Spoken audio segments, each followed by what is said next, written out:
Olá, tudo bem? Aqui para fazer mais um vídeo sobre a Chapada Diamantina. Na verdade, sobre o Vale do Pati, né? Eu já fiz aqui outros vídeos que falam um pouco sobre Andaraí, que é a cidade que eu uso bastante como ponto de partida por conta da facilidade que eu tenho para entrar no Vale do Pati. Para quem não sabe, a Chapada, para os andarilhos, para os trekkings, existe a possibilidade de fazer a Chapada, fazer o Vale do Pati e também o Vale do Capão. Não penso muito dessa forma, mas lá entre os caminhantes, andarilhos, trekkings, a ideia de que o Capão é mais fácil, e de fato é, por conta de logística, enfim. Já o Vale do Pati, a um nível muito mais alto, em razão das dificuldades, altimetria, solo, toda uma questão que dificulta. Então, de fato, embora eu não conheça com profundidade o Vale do Capão, para fazer esse comparativo com mais segurança, posso dizer que o Vale do Pati é de fato bastante difícil, né? Para começar, vocês vão vendo aí nas imagens, a entrada dentro do vale, partindo de Andaraí, são exatamente, um pouquinho mais na verdade, 10 quilômetros de subida. 10 quilômetros de subida na que se chama Estrada do Império, né? Ou do Diamante, enfim, alguns nomes que se dá aí, que foi feita na época do auge da exploração do diamante dentro do vale, e é exatamente subida, mas uma subida que vale a pena, como vocês veem aí na imagem. Alguns pontos a gente já consegue ver lá embaixo, o Pantanal de Maribus, a própria cidade de Andaraí, uma visão que para quem gosta, né, desse tipo de aventura, como eu gosto bastante, compensa muito.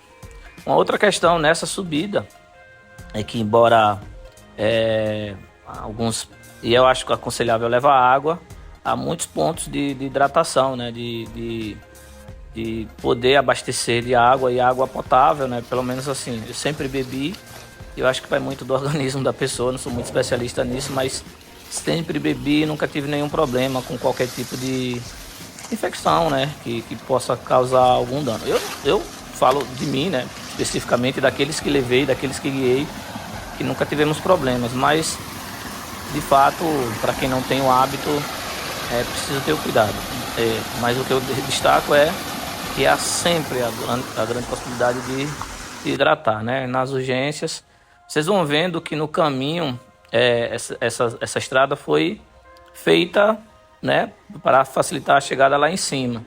Mesmo que seja subida em 10 quilômetros, em alguns momentos a subida tem uma elevação maior, uma elevação menor, mas que compensa, que nesse caso não compensa, mas que dificulta ou não, a depender do nível que você esteja, né, no nível de subida que você esteja naquele momento. A nossa caminhada deu mais ou menos 14 quilômetros, como eu falei, 10 quilômetros de subida, 2,5 mais ou menos de descida, uma descida até muito dura, né, para quem tem problema nos joelhos, muito dura, e mais uns 2 quilômetros de caminhada dentro do vale até chegar à hospedaria da casa do seu Eduardo, que é o local onde normalmente a gente fica. Nesse momento da caminhada a gente cruza com Domingos. Eu conheço ele, vou, né, fazendo o comentário do vídeo. É alguém que eu já conheço, inclusive é o dono de uma das casas de apoio, na família que é são donos, né, de uma casa de apoio que a gente costuma ficar. Eu vou falar mais à frente sobre esses lugares, para inclusive dar como indicativo, né? Porque é importante ter essa programação de onde ficar, ligar antes, Dá. ser prévio para quando chegar lá ter onde você possa ficar, caso, né? Se for o caso de entrar no vale para passar dias lá dentro, né? Aí você vê mais abundância de água, e isso é uma praxe, né? Para banho, inclusive, água normalmente bem gelada, o que é bom, né? A depender do momento. Nesse momento que a gente estava subindo aí era por volta de 10 horas, a gente saiu um pouco tarde. A gente saiu era em torno de 8 horas e o calor começava a pegar, apesar de que em algum momento estava nublado, mas o calor, ele de fato castiga um pouco.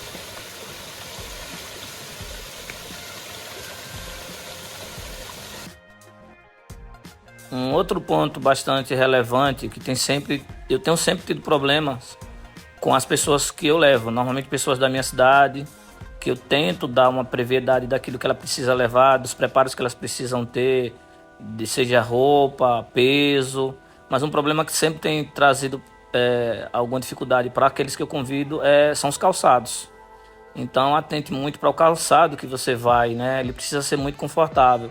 Você vai ver aí que meu amigo, em alguns momentos ele vai estar de bota, em outros momentos ele vai estar de sandália. Nenhum dos dois foi suficientemente bom. Na verdade, foi bastante desconfortável. Esse foi um problema que a gente enfrentou dentro dos 3 dias, para que ele tivesse uma caminhada mais agradável. Ou seja, foi um sofrimento, porque quando você caminha 10, 15, 20 quilômetros ou até mais, se os pés lhe incomodam, isso faz com que o que deveria ser agradável seja até doloroso em alguns casos. Eu nunca tive esse problema, por experiência sempre busquei tênis de trail, porque tênis e nunca bota, mas assim, a vantagem da bota é você ter um cano alto que lhe protege de animais peçonhentos como cobra. A gente vai ver no vídeo aí que a gente se deparou com uma serpente.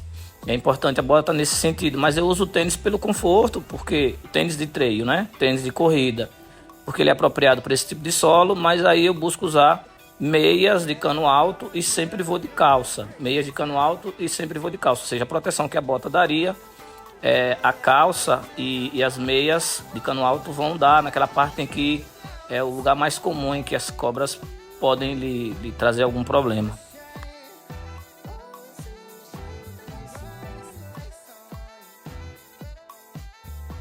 Uma outra coisa que é sempre bom destacar para quem não conhece o Vale do Pati é a beleza do vale, né? É algo único, algo para mim encantador.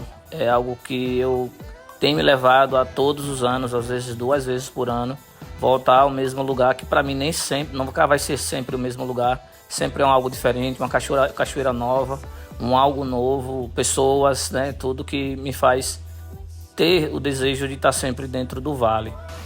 Sobretudo pelas cachoeiras que a gente vai encontrar lá, né? Cachoeiras que cada vez que eu entro lá eu descubro, ou alguém me indica, né? Termina descobrindo alguma nova.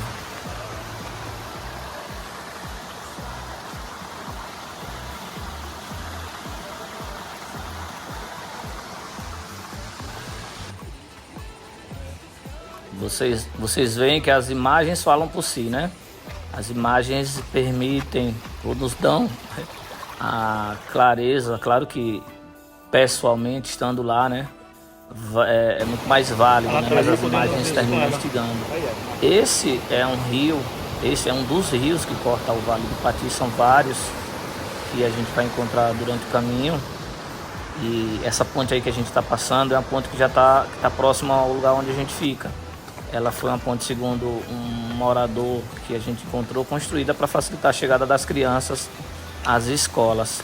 Essa fonte de água aí que a gente encontrou, ela é diferente das outras, porque as águas da Chapada, elas sempre têm uma coloração mais escura, mais avermelhada. Isso tem explicações, mas não vou entrar nessa especificidade agora. Essa aí foi uma das poucas águas que a gente encontrou que ela é cristalina. Aqui a gente está passando por uma das hospedarias, né, um dos pontos de apoio, que são alguns que tem lá dentro. E como eu falei, é sempre bom entrar em contato antes, ter um contato prévio para poder deixar marcado, porque você pode não chegar lá e não encontrar vagas. E aqui eu vou finalizando, a gente vai finalizando nossas imagens com a frente da hospedaria da casa do seu Eduardo, que eu também vou falar um pouco mais à frente, onde a gente costuma ficar.